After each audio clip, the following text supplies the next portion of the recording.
कहानी की शुरुआत आसमान से हजारों किलोमीटर ऊपर बसी एक रहस्यमयी दुनिया से हुई, जहां पहुंचना ही मौत को दावत देने जैसा था। फिर भी कुछ सैनिक अपनी जान दांव पर लगाकर वहां तक जा पहुंचे, लेकिन अगले ही पल उनका सामना उस दुनिया के सबसे खतरनाक और विशाल राक्षस से हो गया। जैक ने उसकी आहट महसूस की और तुरंत पानी में सिर डुबोकर छिप गया। तभी उसके सामने एक विशाल काय पैर दिखाई दिया, जिससे पास खड़ी भेड़ें डरकर भागने लगी। तभी राक्षस ने एक भेड़ को पकड़कर कच्चा ही निगल लिया। ये खौफनाक नजारा देखकर जैक बुरी तरह घबरा गया। उधर पेड़ के पीछे छिपा एक सैनिक पीछे मुड़कर राक्षस को देखने लगा, लेकिन तभी राक्षस ने नाक सिकोड़कर उसकी गंध पहचान ली। डर के मारे सैनिक फिर से पेड़ के पीछे छुप गया, पर राक्षस बड़े बड़े कदमों से उसकी ओर बढ़ने लगा। सांस रोके खड़ा सैनिक अब खुद को नहीं रोक पाया और अचानक भागने लगा, लेकिन अब बहुत देर हो चुकी थी। वो राक्षस की नजर में आ चुका था। उसने बिना वक्त गवाए पूरा पेड़ जड़ से उखाड़कर फेंक दिया। सैनिक जान बचाकर भागने लगा, पर उसकी छोटी टांगें उस राक्षस की लंबी टांगों के सामने टिक नहीं पाई। राक्षस ने तेजी से कदम बढ़ाए और एक ही वार में उसे बेहोश कर दिया। पहली बार इंसान को देखकर वह उसके पास झुका और गौर से देखने लगा। जैसे ही वह उसे उठाकर ले जाने वाला था, उसी वक्त कप्तान तलवार लेकर उसकी ओर दौड़ पड़ा और पूरी ताकत से तलवार राक्षस की एड़ी में घोंप दी। दर्द से तिल मिलाकर राक्षस पीछे मुड़ा, लेकिन अगले ही पल उसने हल्का सा पैर मारकर कप्तान को दूर फेंक दिया। फिर उसने अपने पैर में फंसी तलवार निकाली और दोनों सैनिकों को उठाकर खाने के लिए ले गया। दूर खड़ा जैक ये सब देख रहा था। उसी पल उसे एहसास हुआ कि वह यहाँ आकर कितनी बड़ी गलती कर चुका है। दरअसल कुछ समय पहले जैक को एक पादरी की मदद से कई जादुई बीज मिले थे, लेकिन जैसे ही उसकी गर्लफ्रेंड जो एक राजकुमारी थी जब जैक से मिलने आई, तभी उन बीजों में से एक बीज पानी के संपर्क में आते ही तेजी से बढ़ने लगा, जिससे अचानक पूरा लकड़ी का घर जोर जोर से हिलने लगा और नीचे से अजीब डरावनी आवाजें आने लगी। दोनों डर के मारे वहां से हिल भी नहीं सके और तभी अचानक जमीन फट गई और एक विशाल बेल घर को चीरते हुए आसमान की ओर बढ़ गई। ये देखकर राजकुमारी तुरंत भागने की कोशिश करने लगी, लेकिन तभी एक मेज उसके ऊपर गिर गई। जैक उसे बचाने के लिए आगे बढ़ा, लेकिन तभी बेलों ने उसे उछालकर घर से बाहर फेंक दिया। उसी पल एक लकड़ी का दरवाजा अचानक खुल गया और राजकुमारी को एक रास्ता दिखाई दिया, लेकिन जैसे ही वह बाहर भागने लगी, उसी समय बेल ने अचानक दरवाजा बंद कर दिया। राजकुमारी दरवाजा खोलने की कोशिश करने लगी, लेकिन दरवाजा जरा भी नहीं हिला। यह देखकर जैक ने बेलों को काटने के लिए तुरंत एक कुल्हाड़ी उठा ली, लेकिन तभी अचानक पूरा घर जड़ों समेत उखड़कर आसमान की तरफ बढ़ने लगा। ठीक आखिरी पल में जैक ने छलांग लगाकर किनारे को पकड़ लिया, लेकिन बेलें इतनी तेजी से बढ़ रही थी कि कुछ ही सेकंड में घर हजारों मीटर ऊपर पहुंच गया। जैक पूरी ताकत से कुल्हाड़ी चलाकर बेल को काटने लगा। जैसे ही बेल टूटी, राजकुमारी ने तुरंत दरवाजा खोल दिया, लेकिन अगले ही पल उसके पैरों के नीचे की लकड़ी टूट गई और हाथ पकड़ने के बावजूद वह 10,000 मीटर की ऊंचाई से नीचे गिरने लगा। जैक जादुई बैलों से फिसलते हुए जमीन की ओर बढ़ने लगा, लेकिन रास्ते में बेलों ने उसकी स्पीड को थोड़ा कम कर दिया और आखिरकार वह जमीन पर गिरकर बेहोश हो गया। लेकिन राजकुमारी की किस्मत इतनी अच्छी नहीं थी, क्योंकि बेल उसे अपने साथ आसमान के दूसरी तरफ ले गई। अगली सुबह जैक घबराकर जागा और देखा कि सामने राजा खड़ा था, जो राजकुमारी को ढूंढ रहा था। यह देखकर जैक के होश उड़ गए और मजबूरी में उसने पूरी बात राजा को बता दी। जब जैक ने आसमान की ओर इशारा किया, तभी सबने देखा कि एक विशाल बेल सीधी आसमान को चीरती हुई ऊपर जा रही थी। जैसे ही राजा को सच्चाई का पता चला, उसने बिना एक पल गवाए सैनिकों की एक टुकड़ी जैक के साथ राजकुमारी को बचाने के लिए भेज दी। जल्द ही सब लोग उस बेल के सहारे ऊपर चढ़ते हुए बादलों के पार पहुंच गए। फिर कप्तान ने आगे बढ़कर एक तरफ से दूसरी तरफ स्लाइड करना शुरू किया, क्योंकि राजकुमारी तक पहुंचने का यही एक रास्ता था। मजबूरी में जैक ने अपनी बेल्ट उतारकर खुद को तैयार कर लिया, लेकिन जैसे ही वो आगे बढ़ने की सोच ही रहा था, तभी पास खड़े घुंघराले बालों वाले आदमी ने उसे जोर से लात मारकर आगे धकेल दिया। इतनी ऊंचाई देखते ही जैक की हालत खराब हो गई और बीच रास्ते में स्लाइड करते वक्त उसके हाथ अचानक छूट गए और वो सीधे नीचे जा गिरा। लेकिन किस्मत से बीच रास्ते में बेलों ने उसे थाम लिया। होश में आते ही वह बिना रुके फिर से ऊपर चढ़ने लगा। ऊंचाई पर पहुंचते ही मौसम पूरी तरह बिगड़ गया। चारों तरफ तेज तूफान और कड़कती बिजली थी। तभी अचानक एक झटकेदार बिजली सीधे एक सैनिक पर गिर गई, जिससे वह फिसल गया और बाकी सैनिक उससे टकराकर नीचे गिरने लगे। लेकिन आखिरी पल में एक सैनिक ने रस्सी को मजबूती से पकड़ लिया, जिसकी वजह से बाकी लोगों की जान किसी तरह बच गई। लेकिन जो सैनिक नीचे गिरे थे, वे अब हवा में लटके हुए थे। अगर उन्हें तुरंत ऊपर नहीं खींचा गया तो पूरी टीम खतरे में आ सकती है। तभी रेडरिक पास खड़े उसके साथी से बोला कि रस्सी काट दो। उस आदमी को यह आइडिया अच्छा लगा और उसने तुरंत अपने पैर से छुपा हुआ चाकू निकाल लिया। नीचे लटके सैनिक ऐसा न करने के लिए गिड़गिड़ाने लगे, लेकिन उसने बिना दया दिखाए रस्सी काट दी और लटके सैनिक 10,000 फीट की ऊंचाई से नीचे जा गिरे। किसी तरह बाकी बचे सैनिक ऊपर तक पहुंच गए और तब तक सुबह भी हो चुकी थी। जैक ने जैसे ही पीछे मुड़कर देखा, वह पूरी तरह हैरान रह गया, क्योंकि बादलों के ऊपर एक विशाल दुनिया मौजूद थी और यह नजारा देखकर सब लोग उस तरफ बढ़ने लगे। तभी कप्तान को जमीन पर ताजे पैरों के निशान दिखाई दिए, जिससे उसने अंदाजा लगाया कि राजकुमारी नीचे नहीं उतरी बल्कि यहीं कहीं है। और जब सब लोग गुफा से बाहर निकले, तभी सामने का नजारा देखकर कप्तान दंग रह गया, क्योंकि ये दुनिया उम्मीद से कहीं ज्यादा विशाल थी। सभी लोग आगे बढ़ते हुए इलाके की जांच करने लगे। तभी उनकी नजर पेड़ों की टहनियों पर पड़ी। उन्हें वहां राजकुमारी के छोड़े हुए निशान मिले। उसी दौरान जैक को जमीन पर वही किताब भी मिल गई जो उसने राजकुमारी को दी थी। तभी उनकी नजर टूटी हुई टहनियों पर पड़ी और इसी से उन्हें अंदाजा हो गया कि राजकुमारी को कोई खतरनाक जीव उठाकर ले गया है। इसके बाद सभी लोग दो टीमों में बट गए और अलग अलग दिशा में राजकुमारी को ढूंढने निकल पड़े। रास्ते में जैक और उसके साथी एक नदी के पास पहुंचे, जहां उन्हें मोटी ताजी भेड़ों का झुंड दिखाई दिया। कई दिनों से भूखे होने की वजह से उन्होंने एक भेड़ को पकाने पटाने का सोचा, लेकिन जैसे ही वे भेड़ पकड़ने की कोशिश करने लगे तभी गलती से पास में लगा हुआ जाल एक्टिव हो गया। जैक ने तुरंत अपना चाकू निकाला और पूरी ताकत से जाल काटने लगा। उधर कप्तान भी रस्सी काटने की कोशिश कर रहा था, लेकिन तभी उसकी नजर एक अजीब चीज पर पड़ी। पास के सारे कौवे अचानक घबराकर उड़ गए और सारी भेड़ें भी एक साथ दूसरी दिशा में भागने लगी। कप्तान को कुछ शक हुआ, पर वो फिर भी रस्सी काटता रहा और जैसे तैसे वे दोनों जाल से निकल आए। लेकिन तभी जंगल से डरावनी आवाज गूंज उठी और उसी पल एक विशालकाय दानव उनके सामने आया और दोनों सैनिकों को पकड़कर अपने साथ ले गया। जैक चुपचाप दानव के पीछे पीछे चलने लगा ताकि सही मौका मिलते ही वो साथियों के साथ राजकुमारी को भी बचा सके। दूसरी तरफ रेडरिक दोनों सैनिकों के साथ एक चट्टान के किनारे पर पहुंच गया। गंजे आदमी को लगा कि इस तरह ढूंढते रहना बेकार है और वह कोई दूसरा रास्ता खोजने के लिए आगे बढ़ने लगा। लेकिन तभी रेडरिक ने अपनी चाल चल दी। अरे देखो, वो रही इज़ाबेल। जैसे ही गंजा आदमी वापस मुड़कर चट्टान के पास आया, तभी रेडरिक ने मौके का फायदा उठाकर उसे सीधे गहरी खाई में धक्का दे दिया। यह देखकर रेडरिक का दोस्त जोर जोर से हंसने लगा। तभी एक विशाल हाथ ने अचानक उसे पकड़ लिया।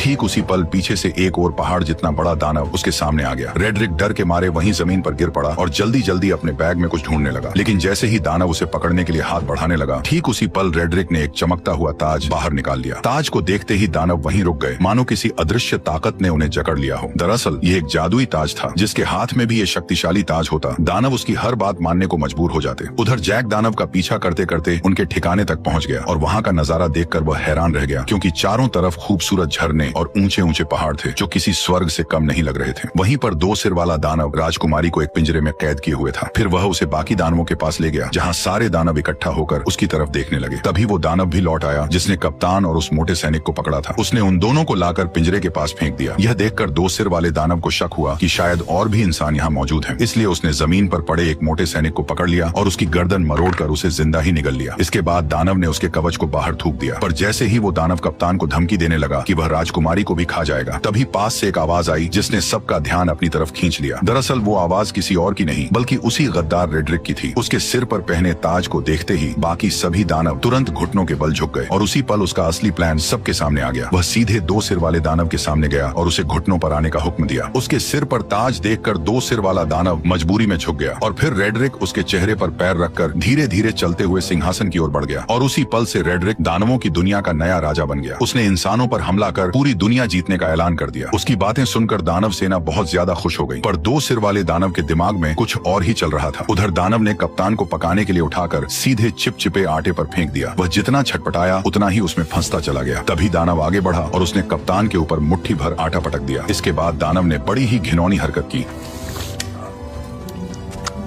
दानव ने कप्तान को मोड़कर एक तरफ रख दिया। तैयारी के बाद केवल सब्जियां डालना बाकी था। जैसे ही वह सब्जियां लेने गया, उसी समय जैक चुपके से वहां आ पहुंचा। जैक को देखकर राजकुमारी बेहद खुश हो गई, लेकिन उसने तुरंत उसे इशारे से चुप रहने को कहा। उधर दानव अब भी उलझा हुआ था और इसी बीच जैक धीरे धीरे राजकुमारी के पास पहुंच गया। उसने पिंजरे का लॉक खोलने की कोशिश की, लेकिन यह उसके बस की बात नहीं थी। तब राजकुमारी ने उसे पहले कप्तान को बचाने के लिए कहा, जिसे दानव ने सुअरों के साथ लाइन में रखा था। जैक तुरंत उसके पास पहुंचा और चाकू निकालकर उसे उस चिपचिपे आटे से अलग करने लगा। उसी समय दानव मसाला लेकर वापस आने लगा। ये देखकर जैक ने जल्दी से चाकू कप्तान को पकड़ा दिया और खुद छिप गया। खुशकिस्मती से दानव को कुछ भी शक नहीं हुआ। उसने कुछ नुकीली लकड़ियां उठाई और कप्तान की आंखों के सामने पास पड़ी सुअर में घुसा दी। जो सुअर अभी तक चिल्ला रही थी वह तुरंत शांत हो गई। अब अगला नंबर कप्तान का था। दानव ने बिना दया दिखाए वार किया, लेकिन वह थोड़ा सा चूक गया, वरना कप्तान की आने वाली पीढ़ी का नामो निशान मिट जाता। ये देखकर कप्तान डर के मारे बेहोश हो गया। फिर दानव ने उन सभी को उठाकर पास जल रहे भट्ठे में रख दिया। अब उन्हें बचाने वाला एकमात्र जैक ही था। इस समय जैक लोहे की रिंग के ऊपर पहुंच चुका था और दानव को उसकी भनक तक नहीं थी। तभी दानव ने एक तेज धार वाला चाकू उठाया और सीधे राजकुमारी की ओर बढ़ गया। उसने बिना देर किए हाथ अंदर डालकर राजकुमारी को बाहर निकाल लिया और टेबल पर रखकर उसे काटने की तैयारी करने लगा। लेकिन तभी जैक ने चुपके से पास रखा एक भारी चाकू उठा लिया। बेखबर दानव राजकुमारी पर वार करने ही वाला था। तभी जैक ने छुरी सीधी उसकी रीढ़ में घोंप दी। दर्द से दानव जोर जोर से चिल्लाने लगा, लेकिन जैक छुरी को मजबूती से पकड़े रहा। तभी दानव बेकाबू होकर दीवार से जा टकराया और वहीं मारा गया। यह देखकर राजकुमारी और कप्तान दोनों हैरान रह गए। इसके बाद वे तीनों तुरंत उस जादुई बेल के पास पहुंच गए, लेकिन वहां पहले से ही एक दानव पहरा दे रहा था, जिसे रेडरिक ने भेजा था। तभी जैक के दिमाग में एक अजीब आइडिया आया। वो एक मधुमक्खियों का छत्ता लेकर कप्तान के साथ धीरे धीरे उस दानव के पास पहुंच गया। फिर कप्तान ने दानव का हेलमेट उठाया और जैक ने छत्ता उसके अंदर पटक दिया। दानव अभी भी बेफिक्र सो रहा था और उसे जरा भी अंदाजा नहीं था कि उसके साथ क्या होने वाला है। जैसे ही जैक ने छत्ता अंदर रखा, तभी कप्तान ने तुरंत हेलमेट बंद कर दिया और फिर दोनों तेजी से वहां से भागकर पास की चट्टान के पीछे छिप गए और इंतजार करने लगे। कुछ ही देर में दानव मधुमक्खियों के डंक से तड़प कर उठ खड़ा हुआ और दर्द से छटपटाते हुए अपने शरीर को झटकने तड़पने लगा, लेकिन जितना ज्यादा वह तड़प रहा था, मधुमक्खियां उतनी ही ज्यादा उस पर हमला कर रही थी। घबराकर दानव वहां से भागने लगा, लेकिन फिसलकर पत्थरों से टकरा गया और फिर वह लुढ़कता हुआ चट्टान के किनारे तक पहुंच गया। ऐसा लग रहा था कि अब वह गिरने ही वाला है। तभी अचानक उसने अपना हेलमेट उतार दिया। यह देखकर तीनों एक पल के लिए चौंक गए, लेकिन तभी एक मधुमक्खी सीधे उसकी तरफ उड़ती हुई आई और अगले ही पल उसने दानव को जोर से डंक मार दिया, जिससे वह कंट्रोल खो बैठा और सीधे नीचे जा गिरा। यह देखकर तीनों लोग खुशी से झूम उठे। उन्हें यकीन नहीं हो रहा था कि उन्होंने इतनी आसानी से इतने बड़े दानव को हरा दिया। इसके बाद तीनों ने तुरंत वहां से निकलने का फैसला किया, लेकिन अचानक कप्तान रुक गया। उसने बताया कि उसे रेड्रिक से ताज छीनने के लिए यही रुकना पड़ेगा। इसलिए जैक उसे चाकू थमाकर राजकुमारी के साथ नीचे उतरने लगा। उसी समय दानव बैलों से टकराते हुए आखिरकार नीचे आ गिरा। तेज आवाज सुनकर राजा तुरंत अपने टेंट से बाहर आया और इस खतरनाक दानव को देखकर घबरा गया। अचानक गांव के लोग भी वहां इकट्ठा हो गए। तभी राजा ने ना चाहते हुए प्रजा की भलाई और दानवों को यहाँ आने से रोकने के लिए एक बड़ा फैसला लिया। उसने तुरंत जनरल को बेल काट डालने का आदेश दे दिया। सैनिकों ने विशाल लोहे की कीलें उस बड़ी बेल में ठोक दी, फिर उन पर मजबूत हुक लगा दिए और कुछ बैलों और घोड़ों की मदद से उसे खींचना शुरू कर दिया। धीरे धीरे वह विशाल बेल जड़ों समेत हिलने लगी, लेकिन इससे पास खड़े सैनिक अचानक खतरे में आ गए। तभी अचानक बीच वाली मोटी बेल भी टूटने लगी। ऊपर खड़े सैनिक नीचे गिरने लगे, जिससे चारों तरफ अफरा तफरी मच गई। उधर जैक और राजकुमारी बेल के सहारे नीचे उतर रहे थे, लेकिन जैसे ही उन्होंने नीचे नजर डाली तो वे डर के मारे घबरा गए, क्योंकि बेल बेकाबू हो चुकी थी और किसी भी पल गिर सकती थी। उसी समय जैक ने मौका देखकर राजकुमारी को कसकर पकड़ा और तेजी से एक लटकती डाल को थाम लिया। दोनों हवा में झूलते हुए तेजी से नीचे की ओर बढ़ने लगे। आखिरकार जब वे नीचे गिरे तो घास के ढेर ने उनकी रफ्तार कम कर दी और इस तरह दोनों सही सलामत जमीन पर पहुंच गए। ठीक उसी पल रेड्रिक ने सभी दानवों को इकट्ठा कर इंसानों पर हमला करने की तैयारी की। तभी दो सिर वाले दानव को इंसान का आभास हुआ, जिससे कप्तान छिप गया। तभी रेड्रिक ने आगे बढ़ते हुए बैल उगाने वाले जादुई बीज निकाले, लेकिन तभी अचानक कप्तान उस पर टूट पड़ा, जिससे जादुई बीज चट्टान पर ही छूट गए और रेड्रिक सीधे नीचे गड्ढे में जा गिरा। रेड्रिक डर के मारे दानवों को पुकारने लगा, जबकि कप्तान उसके सामने लड़ने के लिए तैयार खड़ा हो गया। तभी दो सिर वाले दानव ने बाकी दानवों को उसे बाहर निकालने का आदेश दिया। दानव चट्टानों को तोड़ने लगे और नीचे कप्तान और रेड्रिक के बीच लड़ाई शुरू हो गई। रेड्रिक ने अपनी लंबी तलवार के सहारे कप्तान को गिरा दिया और उसका हथियार दूर जा गिरा। इसके बाद उसने मौका पाकर लगातार हमले शुरू कर दिए, लेकिन कप्तान ने किसी तरह उसका वार रोक लिया और दोनों के बीच ताकत की लड़ाई शुरू हो गई। जल्द ही कप्तान कमजोर पड़ने लगा और रेड्रिक ने उसे पानी में डुबो दिया। तभी अचानक उसकी नजर उस चाकू पर पड़ी जो उसकी तरफ बहकर आ रहा था। कप्तान ने सही मौके पर उसे दांतों से पकड़ लिया और तुरंत रेड्रिक के चेहरे पर वार कर दिया। अचानक हुए हमले से रेड्रिक का गुस्सा फूट पड़ा। उसने अपने हथियार के दम पर कप्तान को पीछे धकेल दिया। कप्तान मजबूर होकर पीछे हटता गया और आखिरकार किनारे तक पहुंच गया। तभी रेड्रिक ने उसे एक जोरदार लात मारकर नीचे गिरा दिया, लेकिन कप्तान ने किसी तरह चट्टानों को पकड़ लिया। रेड्रिक तलवार को उसके हाथों में चुभोने लगा ताकि वह खुद नीचे गिर जाए, लेकिन उसने कप्तान की ताकत को कम आंका था। जैसे ही वह फिर से हमला करने लगा, कप्तान ने उसी के हथियार को पकड़कर उसी की टांग में घोंप दिया। दर्द से रेड्रिक जोर जोर से चिल्लाने लगा और इसी मौके का फायदा उठाकर कप्तान ने तलवार रेड्रिक के पेट में घोंप दी। अचानक हुए हमले की वजह से रेड्रिक ने वहीं दम तोड़ दिया। उसके मरते ही ताज की जादुई ताकत भी खत्म हो गई। कप्तान किसी तरह ऊपर चढ़ आया और ताज वापस लेने के लिए आगे बढ़ा, लेकिन तभी ऊपर की गुफा टूट गई और दो सिर वाला दानव उससे पहले ही ताज उठा ले गया। उसने ताज अपनी उंगली में पहन लिया और खुद को नया राजा घोषित कर दिया। ताज पहनते ही उसकी ताकत फिर से लौट आई। यह देखकर बाकी दानवों ने भी अपने घुटने टेक दिए। तभी कप्तान ने देखा कि धरती पर लौटती हुई वह एकमात्र बेल अब कभी भी टूटकर नीचे गिर सकती है। इसलिए उसने बिना देर किए सीधे बेल पर छलांग लगा दी। बेल तेजी से किले की ओर बढ़ने लगी। कप्तान ने सही समय का फायदा उठाया और छलांग लगाकर सीधे पानी में कूद गया। दो सिर वाले दानव ने जब देखा कि इंसानों की दुनिया तक जाने का रास्ता टूट चुका है तो वह गुस्से से गरज उठा। तभी अचानक छोटे सिर ने जमीन पर पड़े उस थैले की ओर इशारा किया जिसमें जादुई बीज भरे हुए थे। दो सिर वाले दानव ने उसे उठाया और अपने हाथ में खोल लिया। उसमें कुल 4 जादुई बीज थे। यह देखकर वह खुशी से झूम उठा। उसने तुरंत एक फूंक मारकर उन बीजों को पानी में फेंक दिया। जैसे ही बीज पानी से टकराए वे तुरंत उगने लगे और अगले ही पल जमीन को चीरती हुई 4 विशाल बेलें बाहर निकल आई। इसके बाद दो सिर वाले दानव ने जोर से आदेश दिया और सभी दानव उस बेल पर चढ़कर इंसानों की दुनिया की ओर बढ़ने लगे। आखिरी पल में दो सिर वाला दानव भी छलांग लगाकर नीचे कूद पड़ा। वो बेलों के जरिए फिसलते हुए जमीन की ओर बढ़ने लगा। उसी समय जैक घोड़े को पानी पिला रहा था। तभी अचानक उसकी नजर आसमान की ओर गई। उसने देखा कि सभी दानव तेजी से नीचे की ओर बढ़ रहे हैं। बिना एक पल गवाए वह घोड़े पर सवार होकर राजा को चेतावनी देने निकल पड़ा। उधर राजा की सेना आराम से किले की ओर बढ़ रही थी। तभी जैक की नजर सेना पर पड़ गई। वो जोर जोर से चिल्लाने लगा कि दानव आ रहे हैं, लेकिन राजा को अब भी कुछ समझ नहीं आया। तभी पीछे के जंगल से अचानक कई दानव निकल आए और जहाँ जहाँ वे जा रहे थे वहाँ सब कुछ तहस नहस कर रहे थे। कोई भी उन्हें रोक नहीं पा रहा था। जल्द ही दानव सेना पास आ गई और उन्होंने एक सैनिक को पकड़कर जिंदा निगल लिया। घोड़े पर सवार लोग भी उनकी रफ्तार से नहीं बच पाए। इस वक्त इंसान उनके सामने बिल्कुल बेबस थे। तभी एक गोल चेहरे वाले दानव ने पास की पवन चक्की का पंखा तोड़कर राजकुमारी की तरफ फेंक दिया, जो जमीन पर गिरते ही सब कुछ चकनाचूर कर गया और राजा का ताज भी गिर पड़ा। उधर किले पर तैनात सैनिकों ने राजा की सेना को आते देखा और उन्होंने तुरंत अंदर युद्ध की तैयारी की खबर भेज दी। कप्तान ने तुरंत सभी सैनिकों की मदद से खाई में तेल डलवा दिया ताकि दुश्मनों को रोका जा सके। जैसे ही राजा की सेना किले के पास पहुंची, उसने तीर चलाने का आदेश दे दिया और देखते ही देखते सैकड़ों जलते हुए तीर दुश्मनों की ओर छोड़ दिए गए। जैसे ही ये तीर तेल से टकराए, चारों तरफ आग भड़क उठी और इसी बीच राजा की सेना सुरक्षित किले के अंदर पहुंच गई। राजकुमारी को सही सलामत देखकर कप्तान ने तुरंत किले के दरवाजे बंद करने का आदेश दिया, लेकिन उसी समय जैक अभी भी बाहर था और दानव उसके पीछे पड़े हुए थे। जैसे ही किले का दरवाजा बंद होने लगा, तभी जैक घबरा गया, लेकिन आखिरी पल में वह अपने घोड़े के साथ छलांग लगाकर अंदर घुस आया। हालांकि उसके पीछे पीछे 2 सिर वाला दानव भी दरवाजे पर चढ़ आया, लेकिन तभी कप्तान ने उस पर हमला बोल दिया और वह सीधे आग की जलती लपटों में जा गिरा।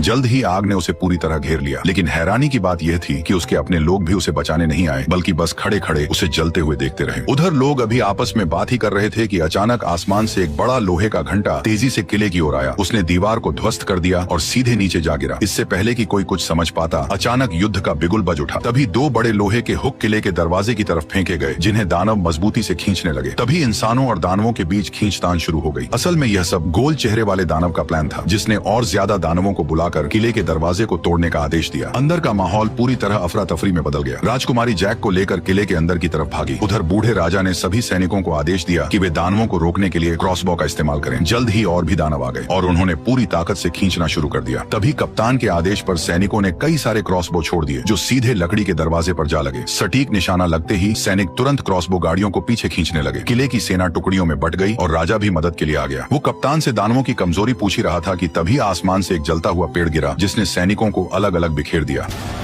अगले ही पल कई सारे जलते हुए पेड़ सैनिकों के ऊपर गिरने लगे, जिससे उनकी पकड़ ढीली होने लगी। ऐसा लग रहा था जैसे दरवाजा जल्द ही टूट जाएगा। तभी राजकुमारी जैक को लेकर किले के अंदर पहुंची, लेकिन अचानक एक भारी दहाड़ और जमीन में उठती दरारों ने उनका ध्यान खींच लिया। डर के मारे दोनों पीछे हट गए और कुछ पत्थर ऊपर की ओर उड़ने लगे। नीचे से अचानक 2 विशाल हाथ बाहर निकले। ये वही 2 सिर वाला दानव था जो पहले आग में गिरने के बावजूद बच गया था, क्योंकि पानी के नीचे होने की वजह से आग उसका कुछ नहीं बिगाड़ पाई और वह सीवर के रास्ते से चुपचाप किले के अंदर तक घुस आया। अचानक उसे राजकुमारी की शाही गंध महसूस हुई। जैक ने डरते हुए कंबल खोला और देखा कि दानव की अभी तक उन पर नजर नहीं पड़ी है, लेकिन तभी गुस्से में दानव ने पास रखा शीशा तोड़ दिया। घबराहट में कंबल में छिपे दोनों लोग कांपने लगे, लेकिन दानव ने सीधे ऊपर से उन्हें देख लिया। जैक पूरी ताकत लगाकर तुरंत राजकुमारी को पकड़कर भागा, लेकिन दानव लगातार उनका पीछा करने लगा। कोई रास्ता न होने की वजह से दोनों मजबूरी में दूसरी मंजिल की ओर भागे। वे कदमों को रोकने की हिम्मत भी नहीं कर रहे थे, लेकिन अचानक एक हाथ साइड से बाहर निकला और राजकुमारी को पकड़ लिया। जैक ने पास में रखी कुल्हाड़ी उठाई और बिना देर किए सीधे उस पर हमला कर दिया, लेकिन दानव ने दूसरे हाथ से उसे पकड़ लिया। छोटा सिर जैक का मजाक उड़ाने लगा। तभी जैक ने गुस्से में सीधे कुल्हाड़ी मारकर उसका हेलमेट तोड़ दिया। गुस्से में दानव ने अपना बड़ा मुंह खोल लिया। तभी जैक ने लॉकेट में छिपा हुआ जादुई बीज निकाला और सीधे उसके मुंह में फेंक दिया। जादुई बीज सीधे उसके पेट में चला गया, जिससे 2 सिर वाले दानव को अचानक कुछ गड़बड़ महसूस हुई और उसने तुरंत दोनों को जमीन पर पटक दिया। तभी अचानक एक बेल उसके शरीर से बाहर आई और दोनों डर के मारे पीछे हट गए। अचानक कई सारी बेलें पूरी रफ्तार से उसके शरीर को चीरते हुए बाहर निकल आई, जिससे हॉल पूरी तरह से तबाह हो गया। अचानक राजा का मुकुट पहना हुआ हाथ भी जैक के पास गिर गया। उधर बाहरी सैनिक अभी भी दानवों को रोकने में लगे हुए थे, लेकिन गोल मुंह वाले दानव की एक आवाज पर सभी दानव धीरे धीरे पीछे बढ़े और सैनिकों को एक एक कर गिराते चले गए। किले का दरवाजा धीरे धीरे खुल गया। कप्तान ने तुरंत सैनिकों से लोहे का दरवाजा बंद करने को कहा। ठीक उसी पल गोल मुंह वाला दानव अपने साथियों के साथ धुंध से धीरे धीरे बाहर आया, लेकिन लोहे का दरवाजा उसे ज्यादा देर तक रोक नहीं पाया और उसने एक ही झटके में दरवाजे को तोड़ दिया। तभी वो दानव अपने साथियों के साथ किले के अंदर घुस गया। वहाँ खड़े टेस्टी टेस्टी सैनिकों को देखकर वे बेहद खुश हुए। दानव हमला करने ही वाले थे कि पीछे से अचानक आवाज आई और सभी दानवों का ध्यान उस आवाज पर चला गया। दानव ने भीड़ में ध्यान से देखा और अचानक उसने अपना हथियार छोड़ दिया। ये देखकर बाकी दानव भी हथियार छोड़कर सभी इंसानों के सामने घुटनों के बल बैठ गए। कप्तान यह नजारा देखकर चौंक गया। तभी अचानक जैक मुकुट लेकर आगे आया और उसने तुरंत सभी दानवों को वापस उनकी दुनिया में लौट जाने का हुक्म दे दिया।